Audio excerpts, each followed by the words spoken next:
Hello NEET के प्राणियों।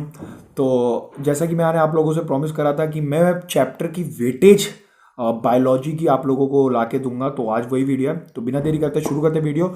और इससे आपको ये पता चल जाएगा कि कौन से चैप्टर कितने इंपॉर्टेंट हैं। और ये पिछले जितने भी लास्ट ईयर है, मतलब आप मैं मान के चलिए लास्ट 15 ईयर्स के मैंने पेपर के सिनेरियो लिया और उसके हिसाब से मैंने देखा कि पर्टिकुलर चैप्टर से कितना कितना पोर्शन आता है। तो देखिए ये एक सिनेरियो ही है, तो इसके बेसिस पे आप लोग स्टडी करें। और मैं ये उनके लिए है जो बेसिकली जिन्होंने अभी तक कुछ नहीं पढ़ा, तो अपने हिसाब से आप लोग इसमें से मेन चैप्टर छाट लें कि आपके या जिस चैप्टर से मतलब इजी चैप्टर हो और ज़्यादा क्वेश्चन आ रहे हैं और नंबर भी गेन हो रहे हैं, और वो भी उनके लिए भी हेल्प हो जाएगा जो अच्छा स्कोर लाना चाह रहे हैं। वो इन चैप्टर जो जो मेन चैप्टर होते हैं जिससे ज़्यादा पिछले लास्ट ईयर में क्वेश्चन आए हैं उन पर ध्यान देंगे तो और अच्छा स्कोर आने की पूरी पूरी चांसेस हैं। तो चलिए वीडियो शुरू करते हैं फिर, हैं। तो चलिए फिर वीडियो शुरू करते हैं। पहला आ गया लिविंग वर्ल्ड। लिविंग वर्ल्ड से एक या दो क्वेश्चन आते हैं, ठीक है, ये लास्ट 15 ईयर का सिनेरियो। उसके बाद बायोलॉजिकल क्लासिफिकेशन बहुत इंपॉर्टेंट चैप्टर है, क्योंकि ये 3 या 4 क्वेश्चन तो आप मान के चलिए बायोलॉजिकल क्लासिफिकेशन से आता ही आता है। और ये बेसिकली आप देखना बायोलॉजिकल क्लासिफिकेशन के जितने भी क्वेश्चन होते हैं वो एनसीईआरटी लाइन टू लाइन होती है। तो बायोलॉजिकल क्लासिफिकेशन के लिए एनसीईआरटी पढ़ना आप अपने 4 नंबर बिल्कुल सिक्योर कर लेंगे। और लिख के ले लो, बायोलॉजिकल क्लासिफिकेशन बहुत इजी चैप्टर है और 3 से 4 क्वेश्चन आपके इजीली बन जाएंगे वहां पे, ठीक है। नेक्स्ट आता है आपका प्लांट किंगडम। प्लांट किंगडम देखिए, प्लांट किंगडम में 3 या 4 क्वेश्चन आते हैं प्लांट किंगडम में। और उसके बाद एनिमल किंगडम की बात करें तो 1 या 2 क्वेश्चन आते हैं। तो इसमें से आप देख सकते हैं, देखिए एनिमल किंगडम बहुत बड़ा चैप्टर है, तो जिन्होंने अभी तक कुछ नहीं पढ़ा तो मैं उन्हें यही कहूंगा कि यार अगर आप अभी तक कुछ नहीं पढ़ा ना तो एनिमल किंगडम देख लीजिएगा कि आप करना चाहते हैं या नहीं, क्योंकि बहुत बड़ा चैप्टर और क्वेश्चन सिर्फ 1 या 2 ही आते हैं।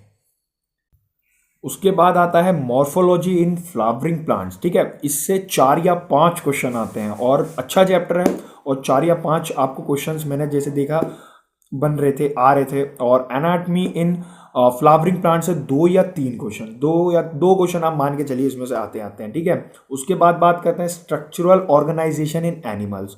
इजी चैप्टर है और इससे आपको 2 क्वेश्चन तो आते हैं, ठीक है। उसके बाद सेल, सेल की बात करें, cell the unit of life है, बहुत इजी चैप्टर और बहुत ही इंपॉर्टेंट है। तो इससे आपके 3 क्वेश्चन मैंने जैसे देखा 3 क्वेश्चन इससे बन रहे थे। बहुत इजी चैप्टर है सेल, और यूनिट बहुत इंपॉर्टेंट है सेल वाली पूरी, क्योंकि इससे इजी क्वेश्चन आते हैं और बहुत अच्छे अमाउंट में भी आते हैं।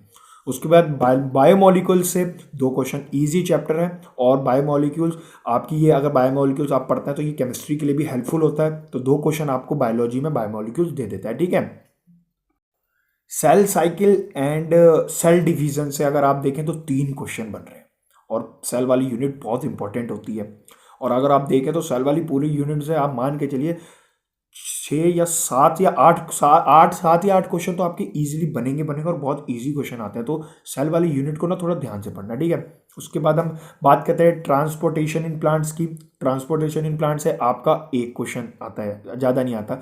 मिनरल न्यूट्रिशन से भी 1 क्वेश्चन आता है, और ये चैप्टर भी थोड़ा टफ पड़ता है, सीरीज बात है थोड़ा, क्योंकि इसमें ज़्यादा है तो ये टफ भी पड़ता है और एक ही क्वेश्चन आता है। फोटोसिंथेसिस इन हायर प्लांट से 2 क्वेश्चन आते हैं, और रेस्पिरेशन इन प्लांट से 1 या 2 क्वेश्चन आता है। और वहीं बात करें प्लांट ग्रोथ एंड डेवलपमेंट से आपका 1 या 2 क्वेश्चन आता है। तो ज़्यादा देखिए, प्लांट अगर फिजियोलॉजी की बात करें हम तो ज़्यादा बड़ी तो है बट ज़्यादा क्वेश्चन नहीं आते। तो आप ये इसमें से देख सकते हैं कि आपको कौन सा चैप्टर कितनी इंपॉर्टेंस देनी है इस टाइम पे, ठीक है। ह्यूमन फिजियोलॉजी में ब्रीथिंग सॉरी डाइजेशन की बात करते हैं, डाइजेशन एंड एब्जॉर्प्शन की। तो 3 क्वेश्चन, 3 क्वेश्चन आपकी डाइजेशन एब्जॉर्प्शन से। Breathing and exchange of gases से 2 क्वेश्चन आ रहे हैं, और बॉडी फ्लूइड्स एंड सर्कुलेशन से अगर हम देखें 3 question. Excretion, excretory products and there elimination से आपके आते हैं 3। लोकोमोशन से 2 या 3 क्वेश्चन आ रहे हैं, और न्यूरल कंट्रोल और कोऑर्डिनेशन से आपके 2 क्वेश्चन बनते हैं, और वहीं केमिकल कोऑर्डिनेशन एंड इंटीग्रेशन से आपके 3 क्वेश्चन बन रहे हैं। तो आप इसके इंपॉर्टेंस देखिए कि ह्यूमन फिजियोलॉजी अगर आप अकेले अकेले पढ़ रहे हैं तो 13 से 14 क्वेश्चन आपके बन रहे हैं। तो ह्यूमन फिजियोलॉजी बहुत इंपॉर्टेंट है। आप देखिए अगर आपने कुछ भी नहीं पढ़ा ना तो सबसे पहले ह्यूमन फिजियोलॉजी अपनी स्ट्रॉन्ग करें, पूरी पूरी ह्यूमन फिजियोलॉजी वाली पूरा पोर्शन। उसके बाद सेल वाला जो यूनिट है वो, उसके बाद बायोलॉजिकल क्लासिफिकेशन, और फिर मॉर्फोलॉजी इन फ्लावरिंग प्लांट्स। अगर आप तो आप खुद देखिए ना, ये सिर्फ एक एनालाइजिंग है। और देखिए कोई भी कंपटीशन होता है ना, उसमें प्रीवियस ईयर बेस्ड कोई भी कंपटीशन, आपने कंपटीशन छोड़ो, आपने 12th का एग्जामिनेशन दिया होगा, तो आप ये देखेंगे कि जो प्रीवियस ईयर बोर्ड, जो प्रीवियस ईयर क्वेश्चन पेपर होते हैं, उसका एनालाइजिंग बहुत जरूरी होता है, क्योंकि वो हमें एक प्रिंट दे देता है कि यार इस चैप्टर से इतना पूछा जाता है, तो एक वो वे मिल जाता है, पाथ मिल जाता है। तो इसीलिए मैं ये बता रहा हूँ कि ये इंपॉर्टेंट चैप्टर हैं, आप इनसे इनसे इतने अमाउंट में क्वेश्चन आ रहे हैं, तो आप अगर चाहें तो इनमें ज़्यादा ध्यान दे सकते हैं। ठीक है, तो ह्यूमन फिजियोलॉजी हो गई, बायोलॉजिकल क्लासिफिकेशन इंपॉर्टेंट है, सेल वाली यूनिट हो गई, मॉर्फोलॉजी इन फ्लावरिंग प्लांट्स हो गया, ऐसे ऐसे आप करके देखिए। मेन जो चैप्टर है उन पर ज़्यादा फोकस करके भी अगर आपने अगर कुछ भी नहीं पढ़ा ना, इन चैप्टर पे अगर फोकस करते हो तो एक अच्छा स्कोर ला सकते हैं। ठीक है, और जिन्होंने बहुत सब कुछ पढ़ रखा है उनको तो मैं कहूँगा सारा पढ़े और इन चैप्टर में थोड़ा और फोकस दें, ताकि अगर कोई भी क्वेश्चन अटपटा भी आता है ना, तो आप उसको हैंडल कर लें और आप अपना स्कोर हाई से और हाई ले जा पाएं। ठीक है, चलते हैं 12th की तरफ। ठीक है, 12th में पहला आएगा रिप्रोडक्शन इन ऑर्गेनिज्म। इससे एक ही क्वेश्चन जब तक दिखाया, एक ही क्वेश्चन ज़्यादातर आता है, sexual reproduction in flowering plant से 4 क्वेश्चन। अच्छा चैप्टर है, स्कोरिंग चैप्टर है, 4 क्वेश्चन मैंने देखा कि 4 क्वेश्चन इससे बन रहे हैं। ठीक है, उसके बाद ह्यूमन रिप्रोडक्शन से 3, रिप्रोडक्शन हेल्थ, रिप्रोडक्टिव हेल्थ से 3। तो देखिए ये भी, और दोनों इजी चैप्टर हैं और स्कोरिंग चैप्टर हैं और इजीली टैकल हो जाते हैं दिमाग में। तो ये 3 ये 6 क्वेश्चन आपके देखिए बन रहे हैं। ऊपर sexual reproduction in flowering plant से 4।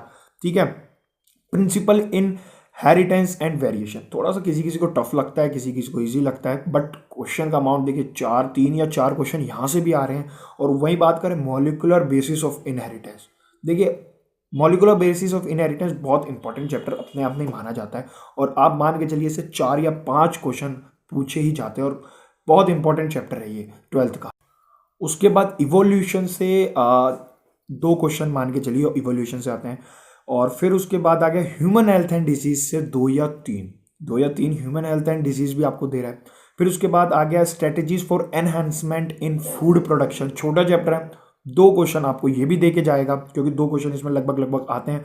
माइक्रोब्स इन ह्यूमन वेलफेयर भी, उससे भी आप मान के चलिए इजी चैप्टर है, और 3 क्वेश्चन आपके आते ही आते हैं। और उसके बाद बायोटेक्नोलॉजी के जो 2 चैप्टर है, principle and processes and application से आप 4 या 5 क्वेश्चन ये भी देते हैं। और बायोटेक्नोलॉजी सबसे इजी यूनिट है पूरी 12th में, अगर ढंग से आप लोग पढ़ें, क्योंकि इसमें यह है कि जितना आप रट सकते हैं उतना वो है, और ये भी है कि इजी है, इजीली समझ में भी आ जाता है, और अगर आपको 4 या 5 क्वेश्चन यहाँ से भी मिल रहे हैं। और फिर पूरी इकोलॉजी की अगर मैं बात करूँ तो 7 से 8 क्वेश्चन आपके इकोलॉजी से बनते हैं फॉर नीट। ठीक है, तो ये तो मैंने आपको पहले बता दिया कि किस किस चैप्टर से कितनी कितनी वेटेज।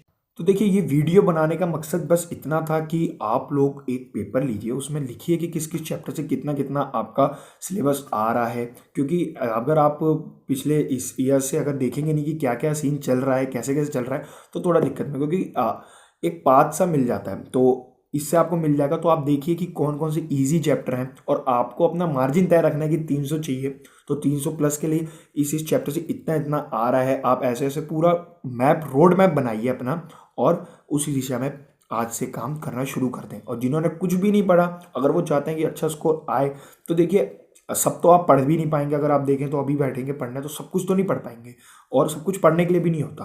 तो आप इसमें से वो चैप्टर छाटिए जो आपको लगता है बहुत इंपॉर्टेंट है और ज़्यादा क्वेश्चन पूछे जाते हैं, वो चैप्टर लीजिए और उन पर मेहनत करना शुरू कर दीजिए, और देखना रिजल्ट जरूर आएगा अच्छा। और जिन्होंने सब पढ़ रखा है उनके लिए तो और अच्छा हो गया कि वो इन चैप्टर्स पर और मेहनत कर सकते हैं। ठीक है, तो उम्मीद करता हूँ आप लोगों को वीडियो पसंद आई होगी, और इसको पॉजिटिव वे में लेना और मेहनत करना। पहली बात तो सब पढ़ने की कोशिश करना, क्योंकि एवरीथिंग इज इम्पोर्टेंट, बट ये है कि थोड़ा उसको ये देख के पढ़ना कि किस चैप्टर से क्या इंपॉर्टेंस है और कौन सा चैप्टर पे आपको कितना टाइम लगाना है, वो आपकी समझ होगी। मैं बस आपको ये बताने के लिए वीडियो बनाई थी कि किस चैप्टर से लास्ट ईयर से कितना बन रहा है।